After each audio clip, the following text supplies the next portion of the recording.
मेवाड़ केसरी देख रहा केवल रन का न तमाशा था।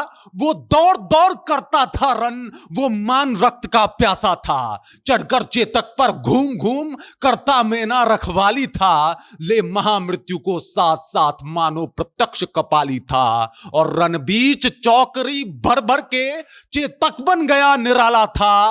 राणा प्रताप के घोड़े से पड़ गया हवा को पाला था। गिरता न कभी चेतक तन पर राणा प्रताप का कोरा था। वो दौड़ रहा अरिमस्तक पर या आसमान पर घोड़ा था। जो तनिक हवा से बाग हिली लेकर सवार उड़ जाता था। और राणा की पुतली फिरी नहीं तब तक चेतक मुड़ जाता था। साहब, ये राणा प्रताप के घोड़े की वीरता है। और जिसका घोड़ा इतना वीर और बलवान हो, वो इंसान कितना वीर और बलवान होगा, इसका अंदाजा शायद हम और आप लगा नहीं पाएंगे। मैं आपको बता दूं कि आज राणा प्रताप की पुण्यतिथि है। आज ही के दिन महाराणा वीर गति को प्राप्त हो गए। लेकिन वो महाराणा जिनके सामने अकबर ने कई प्रस्ताव जो है वो रखे, लेकिन महाराणा प्रताप अकबर की एक भी नहीं सुने। ये लड़ाई सिर्फ मेवाड़ की लड़ाई नहीं थी, ये लड़ाई थी राजपूती तलवार की लड़ाई। ये लड़ाई थी पूरे भारतवर्ष की लड़ाई। ये लड़ाई थी हिंदुत्व की लड़ाई, जो कभी भी महाराणा प्रताप को अकबर के सामने घुटने टेकने पे मजबूर नहीं की। अकबर ने कहा, आ जाओ मेरे साथ, तुमको जो है वो आधा हिंदुस्तान का राजा बना दूंगा। और उसके बाद महाराणा का जवाब था, चाहे कुछ भी हो जाए अकबर, राणा तुम्हारे सामने तलवार नहीं डालेगा। और यह कहानी बताती है कि अकबर के सामने कभी राणा झुके नहीं। मतलब राणा से अकबर कभी जीत ही नहीं पाया लड़ाई। और तो और ना ही आमने सामने आके लड़ने का उसने ये दुस्साहस भी किया। लोग कहते हैं कि साहब, महाराणा प्रताप जिस तरीके से युद्ध लड़ने जाते थे, 90 किलो का तो उनका भाला था। और इसी पे किसी शायर ने क्या खूब कहा है कि भाई अकबर बहुत महान था, ये भ्रम आपने कैसे पाला था। जितना अकबर का वजन था उससे अधिक महाराणा का भाला था। अब पूरी कहानी आगे आपको बताएंगे कि किस तरीके से महाराणा के शौर्य के सामने अकबर एकदम से फीका और तुच्छ दिखाई देता है। पूरी कहानी क्या है इसके ऊपर आएंगे, बातचीत करेंगे। लेकिन उससे पहले मेरा परिचय जान लीजिए। मेरा नाम है रजत और आप जनता जंक्शन देख रहे हैं। आपको बता दूं कि राणा तो बहुत हुए, लेकिन महाराणा एक ही हुआ, और वो थे महाराणा प्रताप। जिस तरीके से राजपूती लड़ाई लड़ी, राजपूती शौर्य की लड़ाई लड़ी, देश की लड़ाई लड़ी,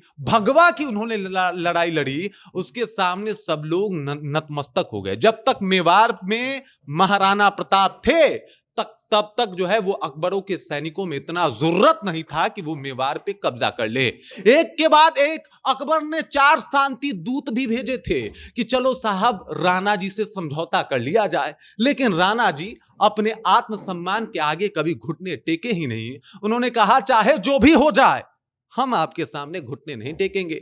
आप और हम कभी दोस्त हो ही नहीं सकते। आप जिस तरीके से प्रजा के ऊपर काम करते हैं, हम वैसा कर ही नहीं सकते। हम तो अपने भगवा में प्रसन्न हैं और वही काम करेंगे। उस दौरान बहुत सारे ऐसे राजा थे जो अकबर के अंडर टेक चले गए। बहुत सारे ऐसे राजा थे जो अकबर ने कहा वो मानते चले गए। लेकिन एकमात्र महाराणा प्रताप थे जिन्होंने कभी भी अकबर के सामने जो है वो एकदम हथियार नहीं डाले और लगातार जो है वो एकदम से मतलब लड़ाई लड़ते रहे, कंटिन्यू रहे। और कभी भी उन्होंने ये नहीं कहा कि साहब अकबर कह रहा है जाके मिल जाते हैं, राजा बना देगा। उन्होंने कहा ना ना, मतलब लगातार समझौता भेजने के बाद भी जब अकबर नहीं रुका और महाराणा प्रताप उनके सामने नहीं झुके, तो अकबर ने लड़ाई जो है वो शुरू कर दी। लड़ाई शुरू होती है 18 जून 1576, यानी हल्दी घाटी। और हल्दी घाटी का वो मैदान लाल पड़ जाता है। लेकिन महाराणा प्रताप उसके बाद भी घुटने नहीं टेकते, लगातार लड़ाई लड़ते हैं। अकबर को उसकी औकात बताते हैं और फिर बताते हैं कि साहब हम महाराणा हैं,